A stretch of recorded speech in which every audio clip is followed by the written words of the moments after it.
బంగ్లాదేశ్ కొత్త ప్రధాని మహమ్మద్ యూనస్ చరిత్ర గురించి ఈ వీడియోలో తెలుసుకుందాం. బంగ్లాదేశ్ కొత్త ప్రధాని మహమ్మద్ యూనస్ సాధారణంగా లెక్చరర్గా మొదలైన ఆయన కెరీర్ ప్రస్థానం ఇప్పుడు సరికొత్త మైలురాయికి చేరింది.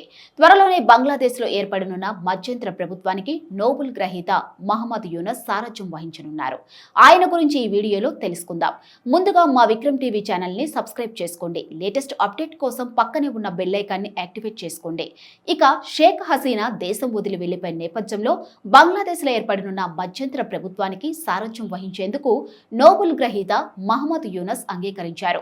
ఈ మేరకు బంగ్లాదేశ్ విద్యార్థి సంఘాల వేదిక చేసిన విజ్ఞప్తికి ఆయన ఓకే చెప్పారు. తనపై విశ్వాసంతో ప్రభుత్వ బాధ్యతలు స్వీకరించాలని నిరసనకారులు కోరడాన్ని గౌరవంగా భావిస్తున్నట్లు ఆయన వెల్లడించారు. ప్రజల కోసం ఎటువంటి బాధ్యతలైనా తీసుకుంటానని అన్నారు. అంతేకాకుండా దేశంలో స్వేచ్ఛాయుతంగా ఎన్నికలు జరగాలని ప్రజలకు పిలుపునిచ్చారు. అసలు ఎవరి యూనస్? మహమ్మద్ యూనస్ 1940 సంవత్సరం జూన్ 28న బంగ్లాదేశ్లోని చిట్టగాంగ్లో జన్మించారు. ఆయన ఎంఏ ఎకనామిక్స్ కోర్సును పూర్తి చేశాక 1961లో చిట్టగాంగ్లోని ఓ కాలేజీలో ఎకనామిక్స్ లెక్చరర్గా సేవలందించారు. 1965 సంవత్సరంలో యూనస్కు అమెరికాలో ఉన్నత విద్య కోసం ఫుల్ బ్రైట్ స్కాలర్షిప్ లభించింది. దీంతో ఆయన అమెరికాకు వెళ్లి వాండర్బిల్ట్ యూనివర్సిటీలో ఎకనామిక్స్ విభాగంలో పీహెచ్డీ చేశారు.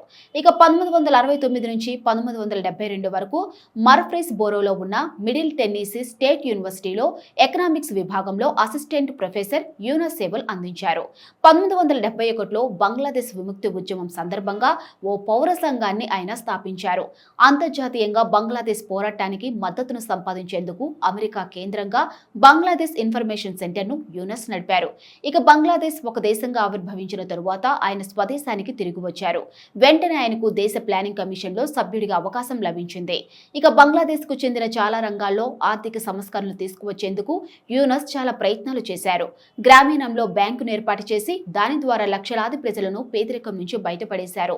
సొంతంగా చిరు వ్యాపారాలను ప్రారంభించేందుకు తన మైక్రో ఫైనాన్స్ బ్యాంకు ద్వారా పేదలకు దీర్ఘకాలిక రుణాలను అందించారు. ఇక బంగ్లాదేశ్ ప్రజల జీవన ప్రమాణాలను మెరుగుపరచడంలో తన వంతు కృషి చేసినందుకు ఆయనను 2006లో నోబెల్ శాంతి బహుమతి వరించింది. ఇక 2009లో United States presidential medal of freedom, 2010లో కాంగ్రెషనల్ గోల్డ్ మెడల్ సహా అనేక ప్రతిష్టాత్మక అవార్డులను యూనస్ పొందారు. ఇక 2012 నుంచి 2018 వరకు స్కాట్లాండ్లోని గ్లాస్గో కలేడియన్ యూనివర్సిటీకి ఛాన్సలర్ గాను సేవలందించారు.